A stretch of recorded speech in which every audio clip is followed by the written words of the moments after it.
You're wearing soup, buddy. He just had to say CLG 5 times in a row, and he was half right. Yeah, and it took him like 7 minutes to say CLG 5 times. You're kind of trolling us here, Raz. We got a game going on. Azael doesn't abide by the bets. It's really unlucky. There's tension in the Doug duo, but it's okay. FlyQuest 5-2 came away with a loss. They got to bounce back here. Immortals have been on the way up. 2-game winning streak for them, beating EG, beating CLG here as well, both of whom have won this week. And they've just looked a lot better overall. You know, it's not just a couple of scrappy wins. They almost beat TSM last week as well, so they were very close to the 2-0 weekend. They went 1-1 the week before that. Prior to that, it was 6 straight losses. So it has been up and to the right, I think, for Immortals. They've been getting better and better week over week. They're finally looking like a team, because they did not look like a team. They looked like a group of individuals throughout lock-in and throughout week 1 of the LCS. So it's exciting to see them coming together here. And if they could take down FlyQuest, that would be a big win for them, move them to 4-4 here, and really kind of right this ship. But it is interesting to see that, you know, even with things going a lot better, they're still making this potential swap for Arrow. You know, my understanding is that they're going to try Arrow, they're going to try Turtle, whichever goes better. That will be the person who plays at the last game of the week, which is pretty cool. So, you know, Arrow, some pressure on him for sure. If you're trying to make it back and be a consistent LCS player, you have got to perform in this game. Yep.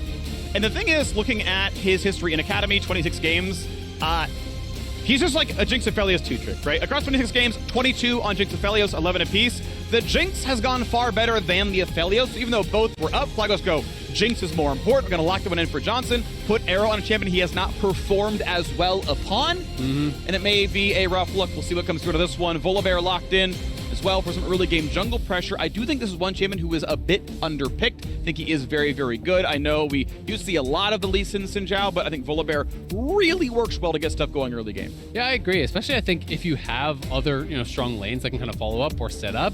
If you have a stun in the lane like a Leona or whatever, something like that, you can really, I think, play aggressively through those lanes with the follow-up CC. You know, guarantee that your E is going to land, guarantee that you can catch up, land your Q stun. Has a lot of early power in these skirmishes through early mid game. Very, very strong. Good at taking objectives. And it is going to be not quite parity, so I'm expecting some jungle bans coming out here from IMT, you know, to throw Jose's way. And we did just see him play Viego. There's a lot of options up, so the other option is to just like not ban any of them if you're not really concerned, but they are going to ban Lee Sin. Because my problem with it is, like, unless you think he's just way better at these champs specifically, you can ban Lee Sin and Xin, and there's still Viego. There's still a lot of really popular meta champs. Udyr's unbanned that is very popular. So it's tough to really trim the pool enough that it feels like you make a dent. So I wonder if you wouldn't be better served just throwing a couple of bans towards Decoy and then picking as your fourth pick mid, and then saving top lane counter pick for last, and then just kind of like really trimming the pool in mid lane to try to push Decoy down. But the way they're going at it, it's going to be double jungle bans. Lee Sin at the table, Udyr as a more farm-focused one. With Hecarim gone as well, you are getting rid of pretty much all the meta farm junglers. Like, we have seen Karthus and whatnot, but the ones people play really is like the Hecarim and the Udyr are the ones who like kind of get ahead just on clearing. Zilean, the hover right now, I mean, definitely a very strong champion. Talking to PoE and their coach Invert, they're big fans of this champion. I think he's very, very good. I think he's incredibly good, and it is a flex, mid or support, right? We're seeing it actually more in support elsewhere in the world. In the LCS, it has been mid. Everywhere else, it has been support. Yeah. Not going to get locked in just yet, though. Hovering the okay, so he's going to be swapping over to the Camille. And of course, they do have Tahm Kench, so we are kind of assuming that is the support in this case. But Revenge going aggressive again, you know, has been really kind of what he has been playing, is these aggressive like picks. He wants to fight, he wants to be able to play through side lane, wants to be able to create advantages in lane. It is really good setup for the Volibear, so I do think that's a nice kind of 1-2 combo there. You especially post 6 have to lock down with the ultimatum. Volibear can come in over the top. You can look for dives very effectively, turn off the towers with the Volibear ult. It's going to be Trundle as the response here. You can get pretty good value with the ultimate on both Volley and Tahm Kench, honestly, so don't mind it as a pick whatsoever. And when Volley is actually playing aggressively into a Trundle, Pillar is just so effective at denying this champion. Unless he's willing to actually ult over the Pillar and really go aggressive in, you just shut down the Q completely by just pillaring him out. Which will it be? Syndra or Shyvana? Who knows? Wow. I thought it was really either way with this one. Syndra going to be the blind pick mid lane. lock in here. Now, we have seen Tahm Kench mid a little bit last year, not expecting it here in any way, but did see a bit from, for example, Blaze Olive, who did pretty well on it. So, mid lane counter pick will go to Power of Evil. What's going to play into Syndra? Probably just Orianna or something really standard. I mean, you know, he's almost always kind of defaulting to those comfort picks. This is the first time we've seen Toucouille actually play Syndra this year. Orianna does get locked in. It has been the go-to for PoE, so it's not like it was really a shot in the dark there. He has been going towards it more and more. In the early weeks, he actually wasn't playing Orianna, but his last 2 or 3 games has just been Orianna.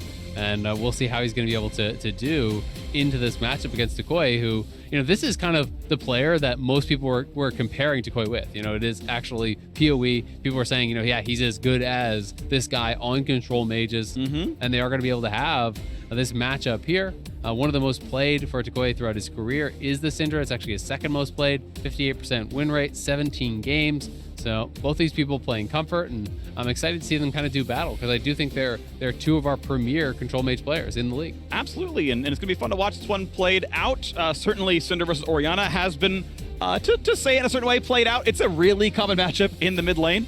Both these teams could end their week at 5-4. Obviously, we had FlyQuest coming in at 5-1, high hopes, but we knew this was going to be a tough week for them. Most of their tough opponents were going to be during this week. Immortals had the kind of the opposite situation, where they played the top of the table early on, and they got away with a couple of good wins, right? I think 100 Thieves was their first win of the season, which was really well done to them, but a bunch of teams that people had lower expectations of, and said, okay, well, now's the time to shine. Now's the time to end the first round robin with a positive win rate, and at that point, you control your destiny, right? You for sure have ownership of making playoffs. You have ownership of then going deep and making that play at that point. So this is kind of the day that Immortals get to show up and say, hey, look, we just saw FlyQuest battered and bruised. We can go on to win number 4. We can go on to win number 5 tomorrow. Like, this is the time to shine for Immortals, and not that 2-game winning streak. Like, the sky is becoming the limit for them right now.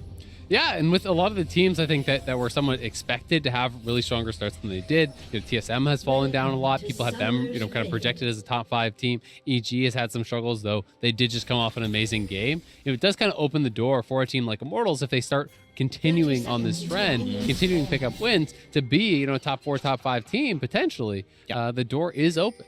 I will say, I at least called Immortals in playoffs. I called Immortals top 6 on the dive, and TSM actually one of the teams to get out of it. I was a bit under on C9. They did better than I thought. But Immortals, yeah, a team that I had faith in. And I'm glad to see them doing well. Just, you know, I'm just a big underdog fan in general. So, you know, obviously casting NA at Worlds, big underdog fan. But yeah, high hopes for Immortals. I'm a big Xerxes fan specifically as well. And glad to see them finally turn to the corner here. Because, yeah, Lock-in was rough, 0-4, bad start. Bunch of losses in a row to start the regular season as well. But they can make that 5-4 run for the first round robin. We'll see that finalized tomorrow, of course.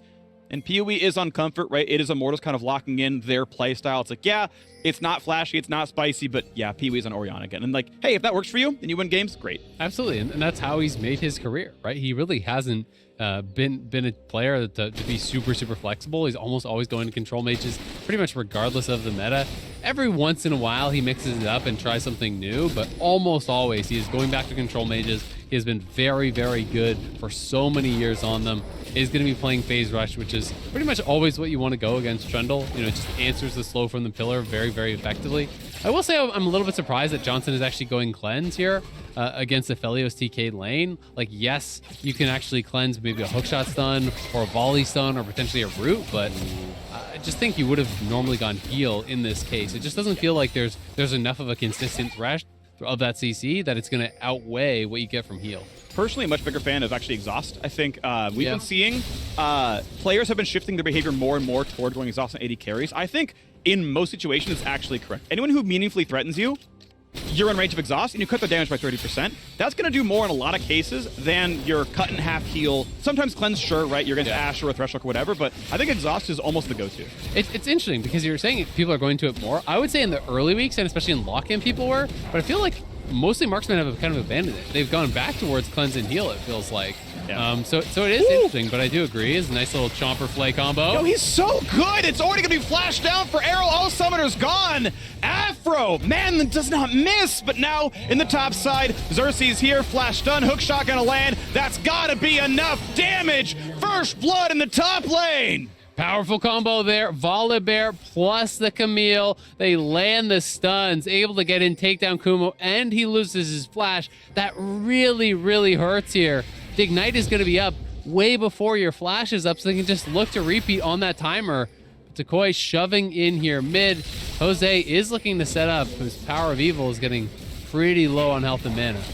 Flashless Volibear, of course, can be a target. We know mana is a bit low, but with a Biscuit and a potion stack, yeah, Tukui could show up just in time, help with the play. They're still going to fight over these Raptors, and Xerxes knows, yeah, you're not really showing up. Looks like, you know, recall's coming through, fair enough. The wave kind of cut out, so all right, fights for the camps at the very least. Obviously, the first blood feels good, and Afro's here. Afro hasn't missed a hook all game as far as I'm concerned. First stun, second stun, thank you for the flay, a lantern for good measure, the pillar is in, and oh my word, everyone on FlyQuest just pitching in. 2 kills on the board, 1 answered, but worth it for FlyQuest. Oh man, he don't miss. Afro move, making it happen in bot lane, roaming up towards that mid lane, and Takoi sets him up perfectly there with the scatter. Chains it into the hook. It seemed like Jose wasn't expecting it to actually happen because he was backing off, and then Afro pulls him in with the lantern. They get a kill there, and that is rough stuff for PoE because that's TPing right back into a death, and that means he loses that experience. It's kind of bailed out a little bit because he got the kill on that return kill, and the kill on the other side went to Afro, so not as bad as it could have been. But look at this fat wave that's actually pushing over to Takoi, and he's already up in farm. So it's going to be even farther ahead. Now you can kind of equalize, say, well, okay, he only got 75 gold for the assist, so, you know, the 1-for-1 is actually 200 gold advantaged, and, you know, keep doing the whole calculator Poindexter thing, but it is probably still going to be Tukui in the advantage, looking pretty good. And now, as we look back on the bottom lane, of course, no kills on the board for our boy Johnson. Waiting to find their first move is, of course, there weren't kills down to the bottom side, so farm advantage good enough. It's worth noting, too, that Afro didn't spend summoners when he actually went towards mid. So if he actually just waits until Ignite comes up, there is that window where Arrow will not have Flash, Destiny will not be level 6, and you will have Flash Ignite plus double sums on the Jinx. Indeed. And Afro can potentially look for it as Kumo going to get delayed here. Doesn't want to over-chase Revenge because he wants to be able to collect this wave. You don't want to allow it to crash, so you just stop the base. You know he doesn't have TP. Now this guarantees that the full cannon wave coming from your side will be denied. That's all going to die, and Kumo's just going to fall more and more behind. Plus, he's going to come back to a frozen lane, which pretty much means you need to call your jungler up there to bail you out, and Xerxes down on bot side, so it's not going to happen. Well, Xerxes down here. Maybe Jose can help out as eventually Greg make his way up. Is this the play? Yeah. Looking for the knock up, and Johnson will have to flash away. Good job going out there from Brush. Yeah, not going to mean much. All right, PoE gets his move speed, but he's still getting the wave denied. I mean, again, it's a flash as Orianna. You can combo this man. Tukui's got... Look at the farm, right? Like it is a pretty big deal because he lost so much because the wave had bounced and he died off the TP. So it's pushing away from him. Then the wave is stacked and they threaten the dive. Yeah, they can't actually go for the dive, but he did miss cannon and I think at least 1 melee on top of that. And he is down a good 20 CS early on here. Just Jose putting a little bit of pressure on, very low risk, and I would say like, you know, medium reward. Yeah. And those plays are pretty nice to go for because it's that little guaranteed advantage that you can kind of eke out. Right. And now it's level 6 to level 5 here from Takoi, which is the extension of that play, which is the freeze and the extra experience that he was gifted. So nice try on a stun revenge though with his physical damage shield, can tank a turret shot for free. Xerxes on the way up, but not level 6. Afro's coming for the cover though, they smell this. Is it going to be enough though? Xerxes still waiting in Tri-Brush. Without level 6, it is hard to make that dive actually happen. If Kumo's full health, I don't think he's really an easy kill. Yes, Ignite is up, but do the rest of it, the rest of the damage even happen? Again, goodbye Afro. Trinket Ward spots him running around. Okay, we know there's no play. Afro, of course, at this point really knows Xerxes here, thanks to his ward and the E being put down, so with all the information not going to happen. Ulti's going to come across decent damage. Shockwave trades it out. There's a stun, a lantern to safety. Just get away, and again, the hook is going to land. Isn't going to matter, though. Destiny puts on the shield. Should be all right, and a double root comes in. Arrow putting a lot of damage in. Not enough for a kill, but low health bars. Yeah, very low health bars there, but Afro doing a good job covering multiple lanes here. He gets the early Mobies, and if you're going to invest your kill gold into that, you have got to be proactive on the map. That does nothing for you if you're sitting around. So goes up towards top, drops the pinks there, covers Kumo on a potential dive, then over towards mid, saves the Koi with the lantern play, now clearing out vision on this bottom side. You know, really doing a good job, having a very big impact in the first 8 minutes of this game. And as the waves die, we need another recall coming through. Just the Doran's Ring boots, Plus not a lot of 30 regen. in mid. Ooh. Yeah, really, really big stuff here. We crest 8 minutes, right? So this is kind of the stopping point here. We say, okay, now the map has moved a bit. We have the Rift Herald on the map. There's suddenly more things to do. We can see the cross-map plays. There are some teams, for example, who keep their AD carry bottom. Some teams who send 5 towards top to play for Herald. Xerxes now level 6. They could maybe find a dive on Akuma. Keep in mind, Akuma has to check this one. That's going to be a slow. That's going to be a flash stun. They could always ult the chase as well. He shouldn't have an easy way out. When will they have to burn? It goes in for the dive. They find the kill. Xerxes crashes down, and the turret cannot help. Jose Dioto, can he get anything over this one? Not a chance. 1 versus 2. No reinforcement to be seen. Walks away off the corpse Akuma. Yeah, it's another good play up towards top side there. Xerxes has the flash. The Q is an auto attack, so it will follow you. You have to early flash, or flash really much not at all. But Kumo did not want to do it. Tried to go off of reaction. You just really can't make it happen unless they aren't in range immediately after that flash. So, could have looked for the early ult play and then just flash and try to keep that distance. But Jose sticking around, trying to see if he can make anything happen here. Xerxes trying to cover, and now with the bot lane moving up, FlyQuest may have difficulty challenging this. Here we go, looking for the play. Want to find that first stun, bit of damage out of Arrow. Finds Jose Dioto, wants to find this fight. Not going to happen. Going to get one shot. Yes, indeed. Arrow's on the board. 4-1. Herald goes Reset. down. Health bars are up. 80 carry drops. And Johnson's on the chase. IMT running away. Xerxes left alone to die. He's been slaughtered. And FlyQuest come away with an extra kill. However, I believe Herald was claimed by Immortals. Yep, Xerxes does get it. So it is that trade of essentially the +1 kill for the Herald. Relatively even. I would still say it goes FlyQuest's way, though, because they're going to get to shove in this wave and deny potentially more CS. Powerview will have to drop that TP, so we'll be able to cover the wave, won't lose a plate or anything like that. But FlyQuest staying aggressive. Kumo's going to have a tough time, but the rest of the map is looking really, really good. They're ahead mid, they're ahead bot. Trundle is fine. He's just chilling, farming, and he's going to be relevant. The real question is, can Revenge get enough out of the emphasis they put towards top lane? Can Revenge be that big threat in the side lane where him and Xerxes are actually taking down towers and making meaningful gains forward in this game? Because if it's just a couple kills and then you sit and you just chill and you trade farm against Graves, it won't be enough. Yeah, and it has been, I would say, pretty well done by Kumo. He's actually kept his CS pretty equal, yeah. which is impressive for how much he's been attacked. The ganks have worked. They've turned into kills. They've turned into actually not a single turret plate. It's actually Kumo who's got 1 plate down in that lane. So the kills are gold, right? And that is valuable, and that's everything. The CS difference only being 12 for how bad some of those kills have looked for Kumo. That's surprising. I'm going to say it's like Kumo doing a good job picking up farm. It is obviously often hard to keep a Graves out of CS. Yeah. But yes, I'm expecting Revenge to still be ahead on gold overall. To see him make things happen, he's going for the Triforce build. It is sort of more overall damage in a play. He's just zoning him off the farm. He was positioning past the range minions in front of the Orianna, who has Shockwave. Yeah. Feeling very confident in this matchup and in his position in this matchup. PoE has done a good job, I think, to close the gap a little bit in the farm because it was kind of getting out of hand early. It has not expanded. It was almost 30 at one point. It is now 25, but he's going to bring it back to about 20, assuming he picks up the farm out the tower. And, with that kill, that's just fine. But Decoy in a really strong point. Him as well as Johnson, those are going to be kind of the big hope, I would say, for FlyQuest in this one. We get a nice little look at the blue buff. Not going to be a problem here. It is Sork Shoes in a last chapter, so is going towards more aggressive options here. Not a tier pickup on this one. We'll see what he goes for second, but likely towards that Ludens, for example. We did see the more defensive pit stop, right? Merc Treads and a tier for PoE, really delaying that mythic spike just to kind of stay alive. And Merc Treads obviously very smart against a Syndra. You want the tenacity, you want the flat MR. Yeah, and I think when they have the potential follow-up of that Thresh, roaming over there, it does make a lot of sense. And when you have the bad early bases, often you're kind of forced into tier, I feel like, because if you can't get a last chapter completion, you need some sort of mana regen to be able to get you through lane. Tier is often a good option there.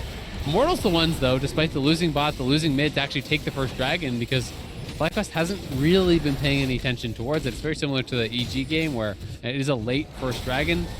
Cloud just not seeming like high priority for either team, but we'll see if the subsequent ones are going to be challenged at all. It is interesting because, yeah, okay, you might not like the individual Cloud Drake itself, and I believe it is probably the weaker dragon of the individual dragons themselves. But yeah, you're only getting one, and you're moving towards Soul. Yep. I don't think any of the dragon buffs themselves are that meaningful. I can't think of one where I'm like, oh man, it really changes the calculus. The non-Soul dragons have been nerfed so much over the seasons that no matter what it is, it's just there to get you towards Soul. Whatever, we got another fight in the top side. Of course, again, Triforce means some decent damage. Gets away from the ulti. Kuma now locked in place. Does Revenge have the damage? Not quite! 100 health left on him. Couldn't get the kill. Trades ult for ult. Ignite down as well. Yeah, that was really close. Kumo, he's got some confidence to hold on to the stopwatch there. You know, that was really, really low health that he was getting to, but had the read that no more damage was coming through. He'll just TP back towards topside now. And with Ignite down, with ult down on Revenge, he is a little bit more safe for now. Immortals do get the crash mid. Plates are going to fall soon, so they just decide to drop that, get the 2 plates for themselves. PoE, a little bit more gold in his pockets as Johnson will collect a plate on bot side. And Afro, I think, intelligently gifting over the solo gold to Johnson. He's going to get a lot more out of it. Plus, it allows him to position defensively and really stay safe in case someone comes in with that lantern.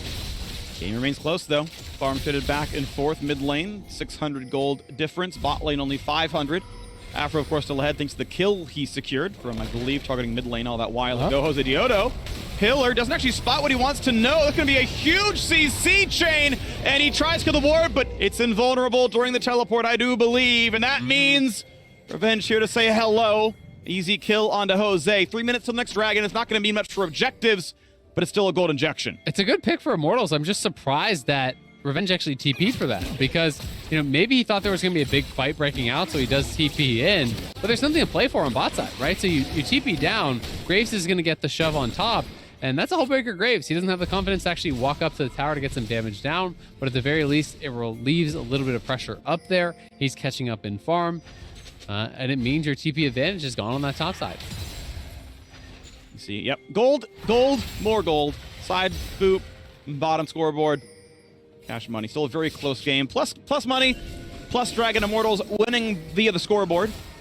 Scaling, I think, I very slightly actually favor Orianna and Felios here, so I am kind of a fan of the Immortals team comp right now. I like Trundle a lot, though, I will say. I do think Trundle's a pretty big X factor in these fights. Yeah. If it does just end up being like, you're a mage and carry, hit their mage and carry, well, Trundle helps a lot there. He does, but we got a flash slow into an ulti. Aftermove flashes this point, doesn't have a way out. Arrow claims his 3rd kill of the game. Definitely online here on the Aphelios, looking good as Immortals can keep walking forward. Now Johnson, that's going to be you walking through complete unsafety. Gale forces backwards, but Volibear is angry. Trundle tries. Trundle does not succeed. I think that was weird. Was that an ult over the wall? That was a flash with a weird spectator bug. Back to safety. Thank you, Destiny. 7-3. Yeah, Johnson not able to get out. I think he would have actually died to just the burn of the challenging smite or red buff or whatever that was, because he was so low. But, I mean, he knows they're in the area there, as Afro had already been taken down, and Johnson just takes a little bit of a walk in the park there, gives up both his thumbs, dies for it, and now Immortals starting up this Herald. They're going to look to finish it. Jose is in the area, but it's a 3v4 if you move forward here from FlyQuest, and that would be risky stuff with PoE zoning. They've got a mid lane right now. This is the wave just crashing. I would have liked to see more FlyQuest just ready to crush in mid, because I think, honestly, with only PoE here, if FlyQuest made the call, okay, Herald's dead, play for mid, you could have probably killed turret here, right? Drop a couple of wards in the river, play 3 men there, PoE gets flash flayed for a tower dive, or whatever, right? Do something for the tower dive. Like, I think that is a small bit of a ball dropping right there. I think, you know, considering the name of their mid laner, I really wish there was more going on there. But bot lane turret at least will fall with a cross map. They get Kumo down there and some money back for FlyQuest. Yeah, it's one of those things where it's a low percentage play to be able to look for the steal, right? You know, it's so unlikely that you're going to be able to get it with Johnson actually dead and them having the extra man in the area. So I agree. Pushing mid would have been better there, but it looks like they're going to be able to pick it up anyway. Afro just sitting behind him, going to keep him safe there with the lantern. So Kumo kills off that bot. Tower, and Shockwave out of it. Well. Nicely done. Only a turret shot, though. It's not going to matter much. It's just a cooldown, but that is Shockwave down for a dragon attempt. Now, a half-health Syndra is also a loss of resource. This might be a forced TP, as Immortal's going to stop that recall maybe as well, and now it gets tougher and tougher for Tukui to be part of that fight. So as mid is pushed in, this is actually give Immortals the tempo to knock down mid-outer. Yeah, they won't really have Syndra on time if they instantly play for this dragon. Yeah, and I think they can look for it. I mean, Tukui just has to cancel it again, right? You know, he's in this situation where he doesn't want to give up that second tower. They're going to get the charge, and now Kumo in trouble topside. It's going to be so much damage. Nice Q. Ulti again is dodge on the backflip. Ulti to guarantee it. No way out. Goes for a high single target DPS build works out, crushes his lane opponent. Top lane turret already gone, and Immortals now just completely own Summoner's Rift. It's all starting to fall apart here for FlyQuest. Immortals just making good plays across the map.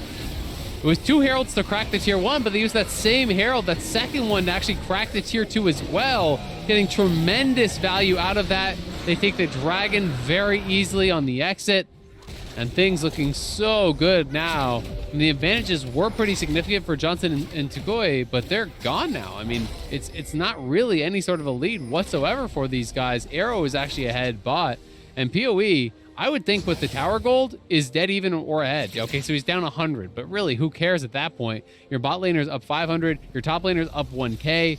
Jose has not been having a good game on the Trundle, hasn't really been able to get anything done, and it feels like is getting picked off quite a lot here as well. So FlyQuest have got to regroup. I mean, they're coming off of a pretty brutal loss against EG. They just got slammed in the earlier game, and now on what could have been the bounce back game, they're struggling again here against Immortals.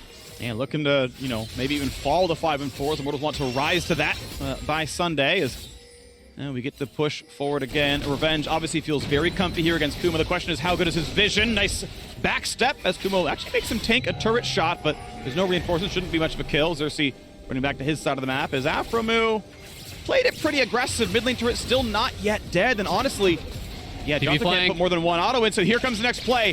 2.6k in the lead. They want the chase. They find a slow. Is it the rest that they want? Xerxes still hunting for Johnson. Flash stun's going to land. The damage comes through for Arrow as well, and they're going to get that kill. Xerxes on the board again, 9-3. Afro knows that he is dead. Slaughtered once again.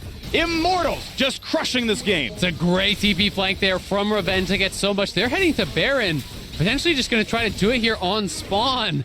Just now does it actually spawn here as the clock crests 20 minutes. They're at the very least going to threaten it, but they're straight up starting it here. They have Destiny and Revenge actually zoning, and they've got red-white on Arrow, so they have more than enough damage to actually do this. Jose. He has Flash. Great pillar. That was really, really good to interrupt Revenge here. 6k now on the Baron. Arrow stuck inside the pit. He will lose a lot of health to Baron here. This makes the fight a little bit harder as the rest of the team can try to join in. First one's going to land. Tuku, got to be careful. It's going to land. Backflip nearly kills. They find the kill. Well done to Revenge. Eaten up, spit back out. How about the next kill? Odito on the run. It's a blast plan away for Kumo.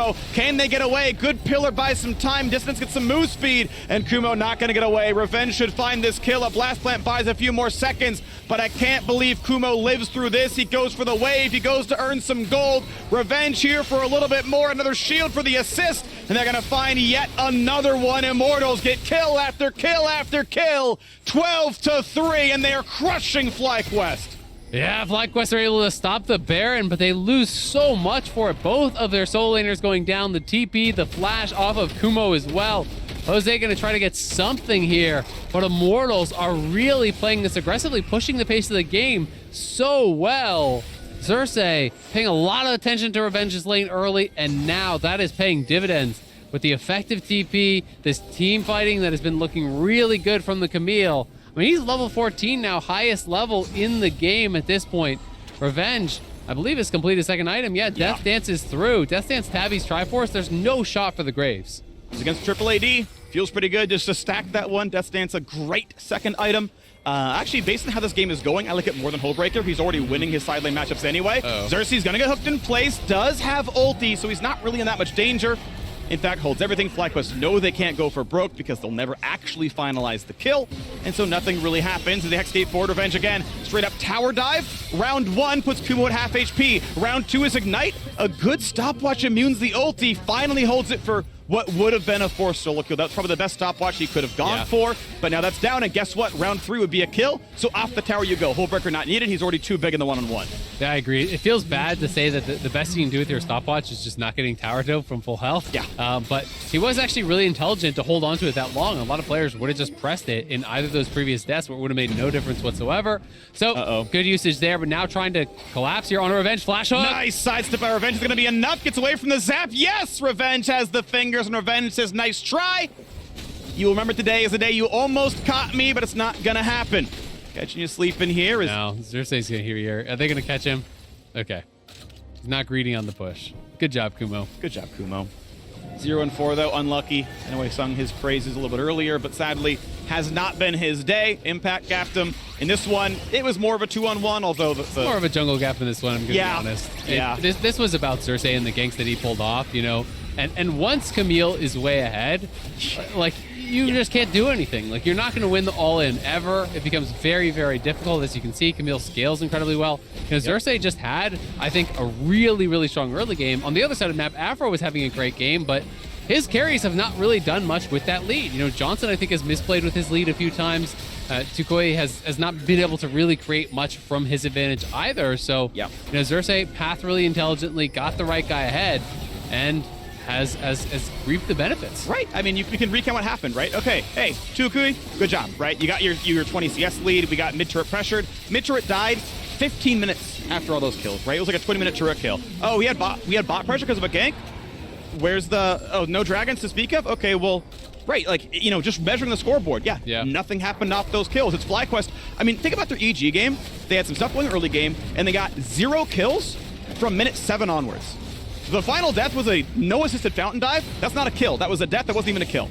They just didn't get anything for the last, 20 minutes of that game. Here's another one where FlyQuest haven't done anything in a really long time, unfortunately. It's a tough game to play, from the position that they kind of got themselves in. Jose has been getting picked off, a fair bit. Obviously, Kumo really struggling with this jungle pressure. And, I think the opportunities that they had were kind of misplayed here and there. So it becomes very, very difficult. And again, this is a game where they just can't get any forward vision. So they can't get any momentum in the game. It's always Immortals choosing the plays because they know where you are. They have that vision, but looking for a pick now. Good stun, good damage. PB forced to flash, nearly shut down. Cross map rocket from nice Jinx, block. tanked by Xerxes. May not have hit anyway, but still really good job to make sure no damage comes through. And it was a nice attempt, right? And I am a fan of the Syndra build, right? You are going for flat pen. You're the only AP on your team. So yes, indeed, no one's going to, rush for a Force Nature anywhere. Go for it, right? You're going to get pretty much true damage here with that kind of build. Just sadly, he's not ahead of the curve anymore. Yeah, absolutely. It's going to be a tough one for him, but at least you can try to look for picks like that. I tend to think this is your best shot, right? You play through side, you overload one side, but it is going to be Immortals starting this up here once more. They spot him with the blue trinket, so they can respond, but it's going to be difficult to walk in past the Orianna ball. But they get the TP, so they just pull right off, and that's all they really needed, because now you have TP advantage for Revenge. Kumo had to teleport to actually answer, so FlyQuest have got to send their Syndra now down towards bot side, and that is not a safe place, really, for Tukui to be. Like, he's their strong guy. That's the person that they need for wave clear. That's the person that they really need for any sort of a kill threat. Yeah. So if you're just parked in a lane, accepting farm, under the tower against Camille, well, your 4-man squad can do nothing without you. And that's the rough part, right? It's just nothing gets done. Revenge pushing. Okay, yep, here we go. Bot lane tier 2 about to drop. Adding some health to his build as the Baron dance doesn't turn into a whole lot. At some point, FlyQuest must answer because they see him on the wave. They know it's dying. I've seen a couple of recalls keep getting interrupted. Way too long. And now Graves again gets a recall stopped before they sent back Jinx. Jinx gets tower dove. Jinx does not defend this one. Revenge is like, this is the John Travolta meme. Like, where the hell are my opponents? Is this funnel again? Like, is it top karma? I'm just killing turrets all over the map again. What? Yeah. But is this TSM? Like, what's happening? It's tough, man. I just think that they had the read that, hey, like, we need to force something on top side. They were hoping, I think, that Immortals would try to defend the objective bounding top and then maybe they could get 5v4 play. Clearly did not work out at all. Revenge instead just gets gifted all of that gold down on bot side. He is very close to GA now as well. Death Tap comes through for Power of Evil, so really, really rough stuff here for FlyQuest. They got to get something going because it's 150 until Hextech Soul, which I think is one of the strongest, if not the strongest souls from ahead. It is so powerful for Revenge, for Arrow. It's going to be almost impossible to come back. So they have to find some sort of a pick, I think, prior to this dragon, and then hope that they can get the dragon and delay a little bit. But it's going to be really tough to do. As you look across, there's 4 stopwatches on Immortals. They are ready for this big fight that they need to take around that dragon. And when you have GA now even completed for Revenge, you just send him on a suicide mission in the back line, keep Johnson or Tukui out of the fight. Well, your 4-man is then being bought all this space where they can free fire and kill off the front line of the enemy team. Waiting the brush. I like this. FlyQuest trying to go for riskier plays. We know Dragon Soul's coming up. Come back from Dragon Soul is going to be really difficult, especially with the gold lead as it already is. So can you set up around the map? And it's smart. They're not going over the scuttle vision. The brush camp in the bot side cat one's not going to work, sure, whatever. But we've got deep wards looking for the pick. You know, can we get a hook and a Jinx combo into, you know, Trundle to make them actually a malleable target? And they're going to TP now in the Syndra. 45 seconds on this Dragon. And right now, the bottom river belongs to FlyQuest. The threat of the burst damage is there. A couple of wards see what's going on. They know where everyone's going. Pee-wee goes for the control ward. Jose can head to the front side. And we'll see if Tukui plus Tukui can make something happen. As in the brush is Destiny. Hook is going to land. Not an easy target. They will chunk him to half. And he can't even get the shield off. That is so huge to find one on the board. Dragon's could be stopped. Baron the same. I mean, they're still back on Baron. Does FlyQuest even realize? FlyQuest thinks they stopped, but if no one shows, do they even have vision on this? They're realizing now that they could be on it. It might just go down before they get there. Wish they had vision. Baron dies, and FlyQuest just thought they were gonna leave. Baron's gonna drop. Mid-tier 2 will be answered. Dragon should be answered as well. They get something back for it, but man, Immortals just said, go ahead and have them. Credit to Immortals, though. That's actually such a smart call. They recognize FlyQuest assumes that they are gonna go on the reset there. They know they have no vision because they had it swept. They had Pinks down, so they just go right back on it. They don't need Tom Kench to burst down the Baron. They finish that off. They get it for themselves. FlyQuest will grab a couple of objective bounties, and they do take a Dragon, so they prevent Soul. But Revenge pushing on top side with Baron, his split push is even more powerful now. And he's going to have a lot of gold in his pockets with that tier 2 solo gold being grabbed for himself. He's level 17, 3 levels up on Kumo, on a champion that outscales in the 1v1. Kumo just has no shot. You know, his best chance is just try to hug the tower, wave clear, hope your team can get picks elsewhere, because they did show they can at least burst down the Tom Kench. That is not the priority target, but it was something. And so you try to do it again. Void Staff nearly done for Syndra here. Hoping that's going to work out for him. It's good to see the name synergy with the champion pick, you know? He's got all the balls, going to throw them at enemies, and hope it's going to be enough. We wait to see. Revenge, GA, has hook shot, going to get away from the 1v3. He's going to be just fine because his team is pushing in top lane, 3 versus 2. Attempted stun not going to land here, so goodbye to the inhibitor turret. Destiny's back on the map. Ready to try again. Mid lane now being attacked, and Volibear ults to safety. He's going to be fine for now. A flash to get away from the pillar. A nice stun comes in from Tukui, but not going to be much more. Just a walk away. Gotta answer Revenge. It's the push and pull, man. They're playing it very well. Immortals has been really good in the split push when they've been playing it. They showcased some really good map play against TSM. Fortunately, they lost that game, but over these last couple games that they've been winning, they've showed really, really intelligent map play. They've been good about setting up vision. They have been good about the push and pull, about timing the crashing of the waves. So multiple waves are landing at the opponent's base at the same time, making it very difficult to defend. This is just good stuff, and Xerxes is going to continue pushing in mid. Of course, he's more vulnerable without the ult or the flash, but there's no one person on FlyQuest that can actually defend Revenge, so you send multiple members there. Then on the other side, guess what? They shove. They're going to try again. Revenge can't quite tie without a wave, but mid lane can certainly be attacked. Arrow will be chompered. They got to themselves. There we go. Destiny gets there, has to burn the flash to do it, but does bring Arrow back to safety. And that's a big shockwave. Johnson nearly down, walks up for the lantern, gets right back out. Turret still very low, and careful. Arrow with the chakra takes him down. Welcome back to the roster, buddy. He's on the board. Down goes 2 inhibitors. Down goes FlyQuest. Immortals going for a bit more. They've got a TP available. Goodbye Xerxes to tank the zap. Revenge wants to find that one. Not just yet, though. Takes a backflip, has a GA, burns a stopwatch. Reinforcements have arrived, and it's 5 versus 4. Has to be winnable. Locket comes down. Good damage out of Jinx. Pops the GA. Is it going to be enough for Johnson? Low on health, low on mana. Underneath comes Destiny. Finds a knockup, and it's Kumo going down as well. 4v4, no, 5v3 on the map, but they push for a little bit more there. Big damage, Oldie comes across, Revenge gonna find that one. Volibear to dive for a little bit more. Then the stun coming across, and that's going to be all she wrote. That's gonna be the kills. Oh, the Diodo stays alive, but his base will not. A shockwave finds the Butterlight Ace. Immortals improve the 4-4. Immortals on the rise.